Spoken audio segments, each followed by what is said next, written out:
안녕하세요. 뉴스반장입니다. 매일같이 전 국민의 청력을 테스트하고 있는 국힘당과 윤석열 대통령. 본인의 부적절한 발언에 대해 사과하라는 요구가 부당한 걸까요? 한국가의 지도자로서 해서는 안 될 욕설과 막말을 한 사태에 대해 전 국민이 사과를 요구하고 있습니다. 그간 그의 성품과 품행을 보아온 저희들로서는 실수로 보기도 어려운 상황인데요. 100번 양보의 실수로 보더라도 자신의 행위에 대해 사과하고 반성하면 그걸로 끝났을 일입니다. 이미 벌어진 일이고 나름의 국익을 위해 부족한 외교 능력으로 동분서주했지만 계속되는 바이든의 개무시의 굴욕감과 분노를 느꼈을 거라 생각됐기 때문인데요. 그의 욕설과 막말은 그 개무시에 대한 표현이었으며 허세 섞인 자조였을 겁니다. 하지만 그게 방송 카메라에 포착되며 현재의 상황까지 오게 된 건데요. 늦지 않았습니다. 사과하십시오. 계속해 모르쇠로 무대형으로 버티게 한다면 결국 얼마 가지 않아 거짓과 위선으로 쌓아올린 이 정권도 끝내 무너져 내리고 말 텐데요. 사실 사과의 유효기간은 지났습니다. 하지만 마지막으로 결단을 해 사과할 것을 강권합니다. 가장 늦었다고 생각할 때가 최선의 선택일 수 있습니다. 먼저 날 발음부터 들어보시죠. 핵미사일이 날라오는 것이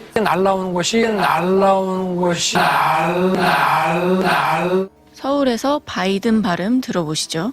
바이든 대통령이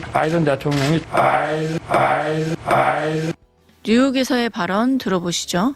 승인하는 그 반대는 쪽팔려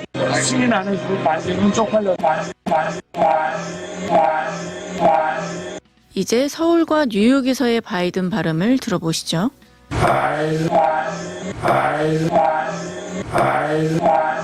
이제 세 가지 발음을 동시에 들어보시죠.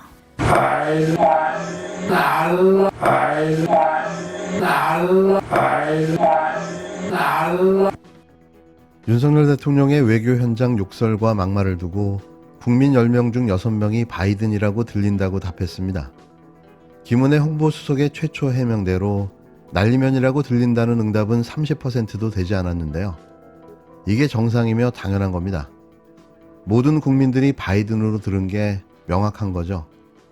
28일 KBC 광주방송과 UPI 뉴스가 여론조사 업체 넥스트위크 서치에 의뢰해 지난 26일에서 27일 이틀 동안 9월 4주차 정기조사를 실시한 결과가 발표됐습니다. 이번 조사에서는 윤 대통령이 미국 재정공약회의에서 발언한 국회에서 이 새끼들이 승인 안 해주면 바이든은 쪽팔려서 어떡하나에 대한 응답자들 인식에 대한 질문도 포함됐는데요. 조사 결과 바이든이라고 들린다고 답한 응답자는 전체의 61.2%였습니다. 대통령실 최초 해명대로 날리면이라고 들린다는 응답은 26.9%에 불과했는데요. 국힘당 지지 성향이 강한 60대에선 바이든 45.7% 날리면 40.9%, 70대 이상 바이든 48.8%대 날리면 32.3%, 대구 경북 바이든 57.4%대 날리면 30.5%, 부산 울산 경남 바이든 53.4%대 날리면 32.8%로 바이든이 들린다는 응답이 더 우세했습니다. 대통령 국정 긍정 평가층에서는 날리면이라는 응답이 75.1%, 바이든이라는 응답이 11.9%로 나타났는데요.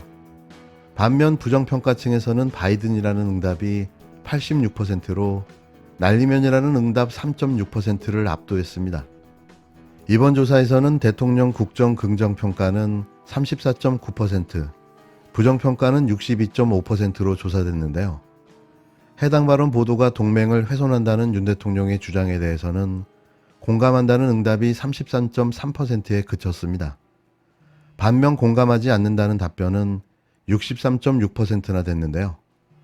이번 조사는 18세 이상 성인 남녀 1000명을 대상으로 실시했으며 응답률은 4.1%, 표본 오차는 95% 신뢰 수준에서 플러스 마이너스 3.1%포인트입니다. 기타 자세한 내용은 여론조사 심의위원회 홈페이지를 참조하시면 되는데요. 이런 결과가 나왔는데도 계속 뭉개고 버티게 할 건가요? 임기를 다 채울 수나 있을까 싶습니다.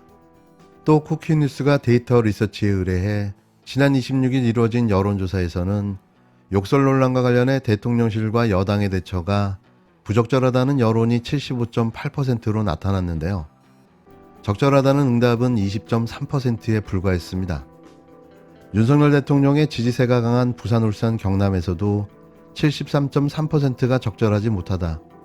대구, 경북 지역에서도 71.4%로 부정응답이 높게 나타났습니다. MBC 박승재 사장 어디 계십니까? 이 자리에 당장 나오세요. 조작 방송에 대해서 해명하세요. 단순한 해프닝을 회계 참사로 주장하여 정권을 흔들어 보려는 속셈입니다. 제2의 광우병 선동입니다.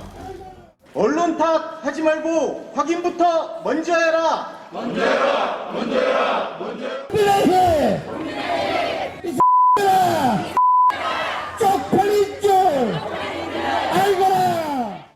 결국 국힘당이 대통령의 욕설 논란에 대해 MBC의 사장과 함께 보도국장, 디지털 뉴스국장을 형사고발하겠다고 예고했습니다. 보통 언론 보도가 논란이 된 경우에 기자나 PD, 제작자들을 고소고발한 경우는 있었지만 이렇게 모든 언론이 보도한 내용을 두고 특정 회사의 보도 책임자를 고발하는 건 전례를 찾을 수 없는 일인데요. MBC를 표적으로 정해 언론 죽이기에 나선 겁니다.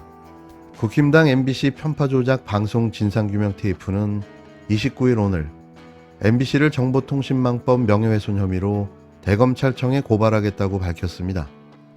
고발 대상으로는 박성재 MBC 사장과 함께 보도국장, 디지털 뉴스국장과 기자 1명 등 4명의 실명을 적시했는데요. 국힘당은 MBC 디지털 뉴스국장이 명확히 확인되지 않은 발언 내용을 자막으로 제작해 유튜브 채널에 공개한 것으로 알려졌다고 주장했습니다. 또 MBC 보도국장이 윤석열 대통령을 비방할 목적으로 윤 대통령이 미국 의회를 지목한 것처럼 자막을 추가해 허위사실을 적극 유포한 혐의가 있다고도 주장했는데요. 국힘당은 박성재 사장은 이 보도가 엠바고 해제 전 시급하게 유포될 수 있도록 지휘하고 승인한 것으로 추정된다는 의혹까지 제기했습니다. 그러면서 국힘당은 윤 대통령의 명예가 훼손된 것은 물론 70년 동맹을 조롱했다는 불필요한 오해를 받고 대한민국 국격도 훼손됐다며, 그런데 MBC는 언론의 자유를 운운하며 여전히 반성하지 않고 있다고 주장했는데요. 정부가 특정 보도에 대해 대상자를 지목하지 않고 수사를 의뢰하거나 정부 관계자가 개인 자격으로 제작진을 고소고발한 적은 있었습니다. 하지만 이번처럼 집권 여당이 나서 언론사 사장과 보도 책임자들이 보도에 관여했다는 추정만으로 이들을 지목해 검찰에 고발한 건 극히 이례적인데요. 그만큼 다급했다는 거죠. 지난 2008년 MBC PD수첩이 미국산 쇠고기의 광우병 우려를 보도하자 당시 농식품부는 보도에 대해 검찰 수사를 의뢰했는데요. 수사가 장기화되면서 이듬해 3월 정운천 전 농식품부 장관 등 3명이 PD수첩 PD 6명을 검찰에 고소했습니다. 진실의 입을 막고 자신들의 뜻대로 국정을 주무르고 싶은 그들만의 몸부림인데요. 그래서 광우병 보도에 대한 판결이 어떻게 났습니까? 무죄였습니다. 이 짓을 또 시작하려 하는 거죠. 적반하장이라는 표현이 제격입니다. 국민의힘당은 국민은 안중에 없고 윤석열 대통령의 행동대장 홍위병 역할만 하고 있습니다. 국익을 훼손하고 국제적 나라 망신을 시키고 있는 것은 바로 대통령과 여당입니다. 윤석열 대통령은 자신의 욕설에 대해서 하루빨리 국민에게 사과하십시오. 이번 윤석열 대통령의 순방외교 전체가 국격과 국익을 훼손하고 국민에게는 굴욕감만 안겨줬습니다. 외교부 장관에게 우선 책임을 묻지 않을 수 없습니다.